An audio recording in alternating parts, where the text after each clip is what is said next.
हरे कृष्णा। सभी भक्त जनों के चरणों में मेरा सादर प्रणाम। तो अभी हम गरुड़ पुराण सुनने का जो अवसर हमें मिला, तो आप भी थोड़ा समय देकर ये सुनिए। सुनने से सबको लाभ होता है। तो ये पहले हम मंगलाचरण करें। ओम अज्ञानतिमिरन्धस्व ज्ञानञ्जना शलाकया चक्षुरुन्मीलितं येन तस्मै श्रीगुरवे नमः। श्रीचैतन्यमनोभीष्टं स्थापितं येन भूतले स्वयं रूप कदा मायं ददाति सपदान्तिकं। वन्देऽहं श्रीगुरु श्रीयुतपदकमलं श्रीगुरान् वैष्णवांश्च श्रीरूपं साग्रजातं सहगण रघुनाथान्वितं तं सजीवं सावधूतं परिजनसहितं कृष्णचैतन्यदेवं श्रीराधाकृष्णपादान् सहगण ललिता श्रीविशाखान्वितांश्च नमोऽयं विष्णुपादाय कृष्णप्रेष्ठाय भूतले श्रीमते भक्तिवेदान्त स्वामिनिति नामिने। नमस्ते सरस्वती देवी गौरवाणी प्रचारिणे निर्विशेष शून्यवादी पाश्चात्यदेशतारिणे। वाञ्छाकल्पतरुर्भश्च कृपा सिन्धुभ्येव च पतितानां पावनेभ्यो वैष्णवेभ्यो नमो नमः। हे कृष्ण करुणा सिन्धु दीनबन्धु जगत्पते गोपेश गोपिकान्त राधाकान्त नमस्तुते। तप्त काञ्चन गौरांगी राधे वृन्दावनेश्वरी वृषभानुसुत देवी प्रणमामि हरिप्रिय। नीलाचल निवासाय नित्याय परमात्मने बलभद्र सुभद्रभ्यं जगन्नाथाय नमो। जय श्री कृष्ण चैतन्य प्रभु नित्यानंद श्री अद्वैत गदाधर श्रीवासादि गौर भक्तवृंद। हरे कृष्ण कृष्ण कृष्ण हरे हरे हरे राम राम राम हरे हरे। ओम नमो भगवते वासुदेवाय। ओम नमो भगवते वासुदेवाय। ओम नमो भगवते वासुदेवाय। इति गरुड़ पुराणम षष्ठ अध्याय पूर्वखंडम। तो यहाँ पर हमारा आलोच्य विषय है राजा उत्थानपाद के जैसम ध्रुव जन्म का वर्णन तथा प्रचेतासव के वंश का वर्णन। ताए हम लोग सुनते रहे गरुड़ कथा, गरुड़ पुराण कथा। श्री हरि ने कहा, उत्थानपाद की स्त्री सुरुचि के गर्भ से उत्तम का तथा अन्य पत्नी सुनीति के गर्भ से ध्रुव का जन्म हुआ। ध्रुव ने महर सप्तर्षियों के उपदेश अनुसार देवादिदेव जनार्दन को उपासना किया और जिससे उनकी उत्तम स्थान लाभ हो गया। यहाँ पर एक विषय हमें जो शिक्षा मिलती है, हमें कोई महत लोगों का सत्संग मिल जाए और उनका कोई उपदेश हमारे जीवन में मिल जाए तो हमें भी अत्यंत आसानी से आगे बढ़ पाएंगे। जैसे ध्रुव ने सप्तऋषियों से उपदेश मिला और उन्होंने अंत में उत्तम स्थान लाभ कर पाए। ध्रुव का महाबली पराक्रमी पुत्र था शिष्टि और इसका पुत्र था प्राचीन बही और उसका पुत्र था उदारथी और उसके पुत्र का नाम दिग्विजय और उसका पुत्र का नाम रिपु और जिसका पुत्र था चाक्षुष। यही चाक्षुष मनु कहे गए।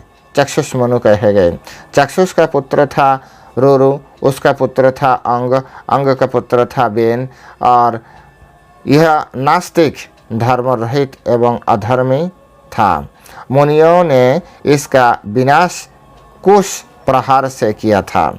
ऋषि ने पुत्रत्व हेतु बेन का शव का वाम उरु मंथन किया और इससे एक काला नाटा पुत्र जन्मा और उनसे मुनियों ने कहा निषिद्ध। तभी यह निषिद्ध नाम से प्रसिद्ध हुआ और ये विंध्य पर्वत पर रहने लगे। अब ऋषियों ने बेन के दाहिने बाहु का माथा और उससे विष्णु रूपधारी पुत्र पृथु जन्मा और बेन ने पुत्र जन्मों के कारण पुत्रम नरक से छुटकारा पाया था और स्वर्ग चला गए। और प्रजाओं के रक्षा हेतु पृथुराज ने पृथ्वी का दहन किया था। पृथ्वीराज का पुत्र था पृथुराज का पुत्र था अंतर्धान, उसका पुत्र था हविर्धान, उसका पुत्र था प्राचीन वही। उस प्राचीन वही ने लवण सागर को पुत्री समुद्री से विवाह किया, जिससे 10 पुत्र उत्पन्न हुए। और इन प्राचीन वही के 10 पुत्र प्रचेता से कहलाए।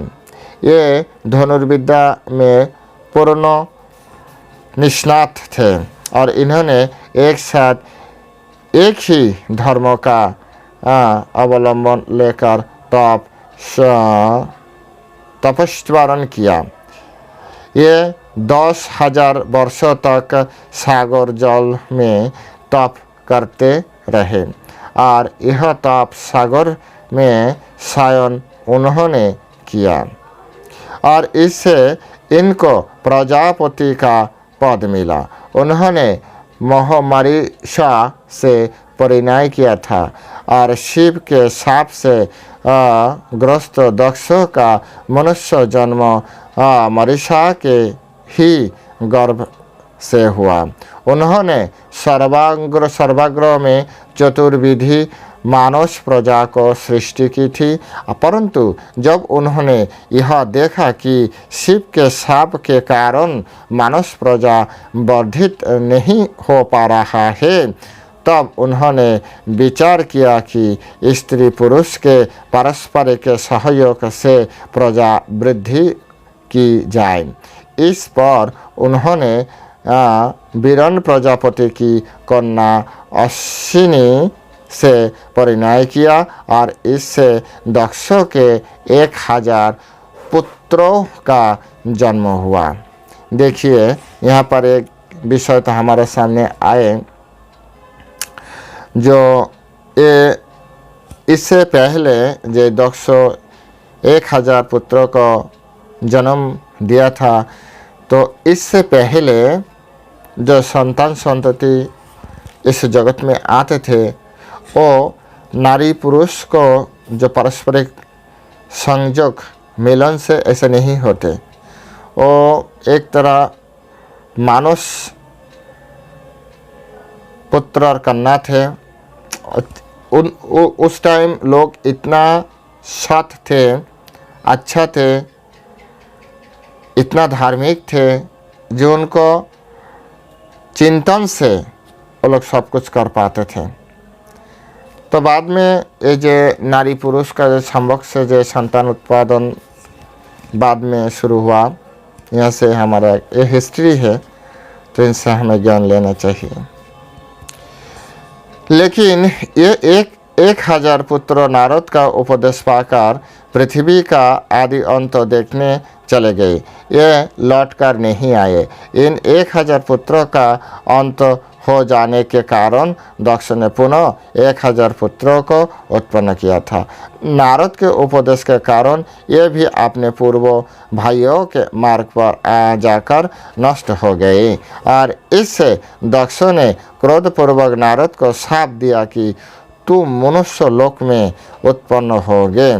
दक्ष के शाप से प्रभावित होने के कारण नारद ने कश्यप ऋषि के पुत्रों के रूप में जन्म लिया था और उधर दक्ष ने अपना यज्ञ नष्ट होने के कारण महादेव को शाप दिया था, हे महादेव, जो ब्राह्मण और उपचारी से तुम्हारी आराधना करे वह जगत में अप्रतिष्ठा पाए तथा उसका सभी से बेर रहे और जन्मांतर में भी तुम्हारी आराधकों का वैर भाव नष्ट न हो। देखिए यहाँ पर एक सत्य हमारा सामने आए हैं जे नारद को क्यों मनुष्य जन्म मिला, तो ये दक्ष का शाप से ही मिला। और भगवान शिव जी से जो आराधना करते हैं विधि पूर्वक, उनसे और जो उनका प्रतिष्ठा तो कभी नहीं होगा। इसीलिए जितना भी शिव भक्त मुझे लगता है जो हिमालय में रहते हैं, अलग अलग जगत में रहते हैं,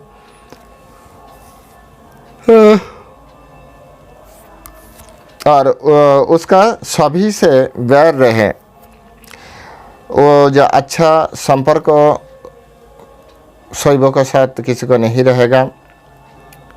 और ये सिर्फ इन्हीं जन्मांतर में भी ऐसा ही चलेगा।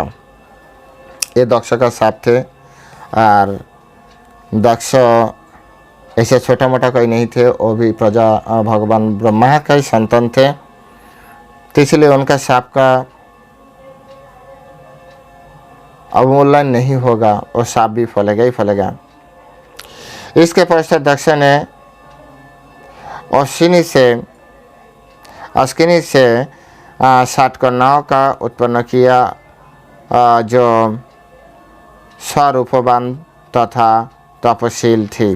और दक्ष ने 2 कन्या अंगिरा को, 2 कश्यप को, 10 धर्म को, 13 कश्यप को तथा 27 कन्या चंद्रमा को प्रदान किया। और उन्होंने सुप्रभा तथा भामिनी नामक अपनी कन्या बहुपुत्रों के तथा मनोरमा, भानुमती, विशाला तथा बहुला को अरिष्टनेमी को प्रदान किया। कृशस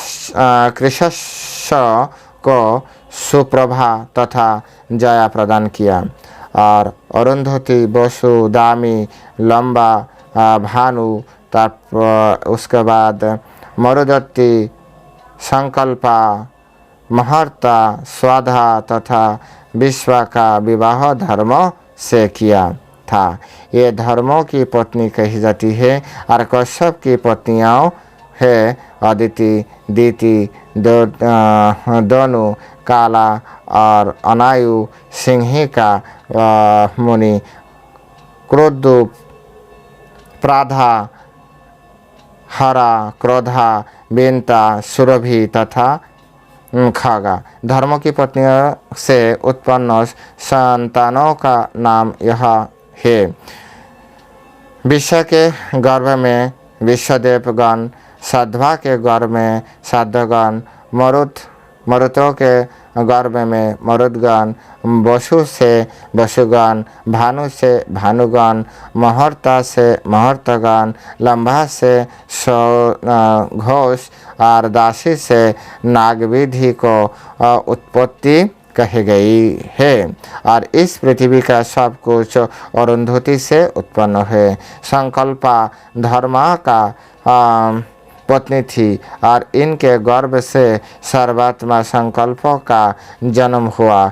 8 वायुगण के नाम तथा आप, ध्रुव, सोम, धव, अनिल, अनल, प्रत्वश एवं प्रभास, ये आपने इन नामों से जाने जाते हैं।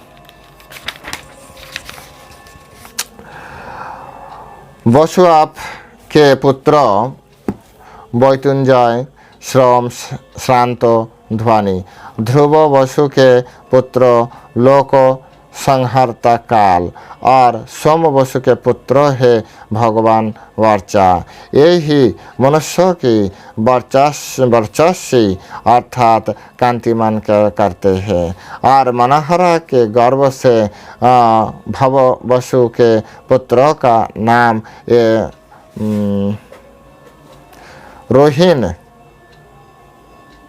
हुत, हव्य, बह, शिशिर, प्राण रमन और अनिल बसु की भार्या शिवा से उत्पन्न पुत्रों के पुलमाज तथा अभिज्ञात गति, अनल बसु के पुत्रों के कुमार और जिनका जन्म शस्त्र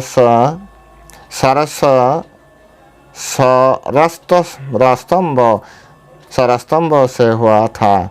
कुमार के 3 छोटे भ्राता है, शाक, विशाख तथा नैगमेय। कुमार को कृत्यों ने पुत्र रूपेण पालित किया था और तथा उनकी कार्तिकेय कहा गया और प्रत्युष बसु को संतान ही महर्षि देवल और प्रभाव से बसु के पुत्र है विख्यात विशेषल्प विश्वकर्मा और विश्वकर्मा के 4 पुत्र का नाम अजयपाद और अहिष भ्रग्न तष्टा तथा रुद्र। रुद्र यह वीर्यवान है और स्पष्ट के महा तपस्वी पुत्र का नाम है विश्वरूप। 11 रुद्र का नाम है हर, बहुरूप, त्रांबक,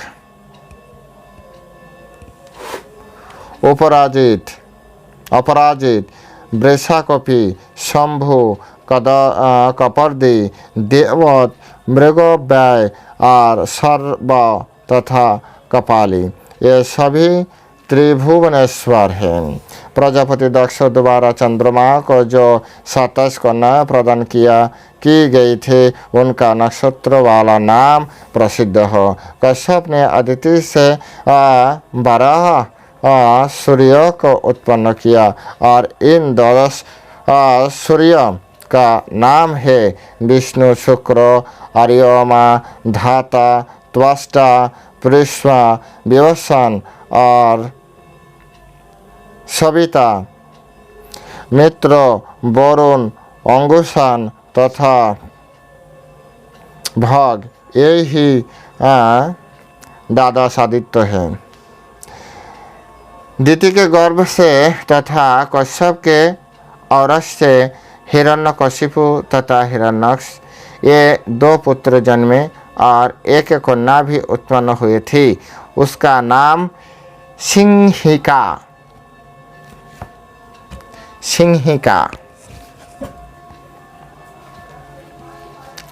सिंहिका परिणय विप्रचित्त के साथ हुआ और हिरण्यकशिपु के 4 पुत्र थे। ये सभी महाबली तथा पराक्रमी थे। उनके नाम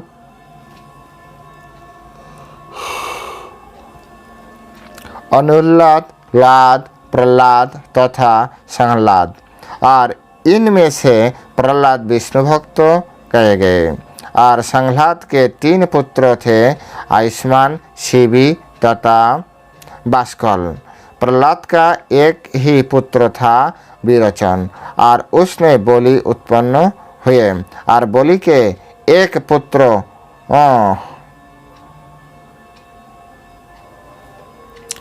धोत्री से विरोचन सबसे बड़ा था और हिरण्यक्ष के सभी पुत्र महाबली थे। उनके नाम उत्कूर, शकुनी, भूत संतापन, महानाभ और महाबाहु तथा काल नाम, ये सभी दैत्य हैं। कश्यप पत्नी दोनों ने उनके पुत्रों को जन्म दिया, यथा दिवुर्धा, शंकर, आयुमुख, शंकुरिश, कोपिल संबर, एक चक्र, महाबाहु, महाबल, नारक, सर्भानु, विषपर्वा, महासुर, पुलमा तथा विप्रचिंति, ये दानव कहे गए।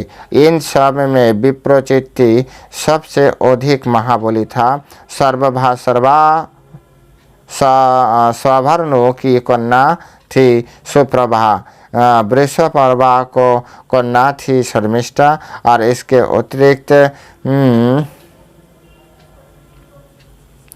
वृषपर्वा को अन्य 2 पुत्रियां थी और ये रूप लावण्य संपन्ना औपदान भी तथा शिरा नाम वाली थी। और वैश्वानर की 2 कन्याएं थी, उनका नाम था पुलमा तथा कालका और ये सभी महा सौभाग्य संपन्न थी। मरीचि पुत्र कश्यप ने इनसे परिणय किया था और इनके सगर्भों से 60,000 असुरों को उत्पत्ति कही गई है। ये मारीच, नंदन, असुरगण, पौलव तथा कालकेय कहलाए। और विप्रचिति ने सिंहिका से जो पुत्र उत्पन्न किए उसका नाम है यंश, शल्य, बलवान, नभ, महाबल, बतापी, नमुचि और इलबल, खश्रीम, अंजक, नरक, कालनाभ, निवात, कवच प्रभृति दैत्य प्रहलाद के कुल के हैं। ताम्रा को 6 कन्याएं थी। ये आश्चर्यजनक प्रभाव वाली थी। ये भी शोरको, हयनी, भासी और सुग्रीवा, शुचि, धृका, शुकी से तीते, उलूक तथा काक जन्मे। और सैनी से बाज, भासी से भासगण, गृधि से गृध्रगण, शुचि से जलचर पक्षी, सुग्रीवा से अश्व, उष्ट्र तथा गंधर्व जन्मे और इसे ताम्रा का वंश कहा गया। कश्यप पत्नी विंता के 2 पुत्र प्रसिद्ध हैं और इनके नाम हैं अरुण और गरुड़। सुरसा के 1000 पुत्र अमित तेजस्वी थे। सुरसा के गर्भ से अत्यंत वेगवान 1,000 सर्पों के उत्पत्ति हुए। इनमें शेष, वासुकी, तक्षक, शंख, श्वेत, महापद्म, कंबल, अश्वतर और एलापत्र, कंकटक तथा धनंजय प्रधान थे। ये सभी सर्प क्रोधी तथा डांसने वाले थे। कश्यप पत्नी क्रोधा ने जक्ष एवं राक्षस का जन्म दिया और कश्यप की मुनि नामक पत्नी से अप्सराओं को उत्पत्ति हुए। कश्यप पत्नी अरिष्ठा ने महान जसपूर्ण गंधर्वों को जन्म दिया और दीति ने मरुत नामक 41 देवताओं का प्रसव किया और इनके नाम है एकजति, द्विजति, त्रिजति, चतुर्जति, एक शुक्र, द्विशुक्र, त्रिशुक्र, इक्तिक, अन्नट्रिक, प्रतिसद्रिक, मित, समित, सुमित, ऋतिजित, सत्यजित, सुसेन, मेनजित, अतिमित्र, अमिन्न और दुर्मित्र, अजित, ऋतुधर्मा, विभारता, वरुण, ध्रुव, विचारण, ईदृक्ष, सदृश, एतादृक्ष, इतना, प्रदक्षा, ऋषभ नामक उग्र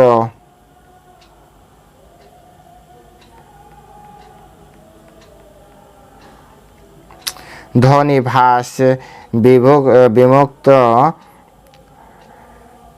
विक्षिप सह धूति बसु अन्ना दृश्य लाभ काम जोई विराट तथा उद्देश्यवान, ये सभी एक्चुअली इस वायुहरि के अंश है। राजा, दानव, दैव, सूर्य, मनु प्रभृति जितने थी, ये सभी सपरिवार हरि को अर्चन करते हैं। इति छठा अध्याय समाप्त। हरे कृष्ण। तो इस अध्याय में भी हम लोग देखा सिर्फ जो वंश का परिचय, कौन कैसे आया, किससे आया, इसीलिए इसका मध्य भी वैसा कोई आलोच्य कोई विषय भी नहीं है। इसलिए हम सिर्फ पढ़ के गए। आप लोगों को सुनने का इच्छा है तो सुनिए, और एक साथ में सुनने से अच्छा ही होगा। जो भी है अगली जो क्लास आएगी सप्तम अध्याय, वहाँ पर सूर्य पूजा का विधि वो ज़्यादा इम्पोर्टेंट है। ध्यान से सुनना चाहिए सब लोगों को। जिसको सुनना है आप सभी को आमंत्रण भी कर सकते हैं। हरे कृष्ण। स्वस्थ रहे, भगवान को याद करते रहे, भगवान का नाम जपा करते रहे।